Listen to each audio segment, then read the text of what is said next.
இப்படியான ஒரு இது ஒரு புதுமை என்று சொல்ல முடியாது. எங்களுடைய தமிழர் பண்பாட்டில் சங்க காலம் தொட்டு தமிழர் திருமணம் தான் நடைபெறியது. ஆரியரின் வருகைக்கு பின்னர் வேறு ஒரு மாற்றத்தை நாங்கள் பெற்றிருந்தோம். மறுபடியும் நாங்கள் எங்களுடைய சங்க காலத்துக்கு போக தயார் நிலையில் இருக்கிறோம்.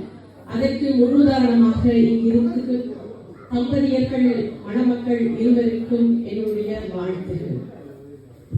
ஒரு திருமணம் என்பது இல்லறம் நல்லறம் பெறுவது என்று சொல்லுவோம். அன்போடும் பண்போடும் இருந்தாலே இல்லறம் எப்பொழுதும் நல்லறமாக இருக்கும். நீங்கள் மணமக்களாக இருந்தாலும் என்றென்றும் காதலர்களாக இருப்பதுதான் சிறப்பு.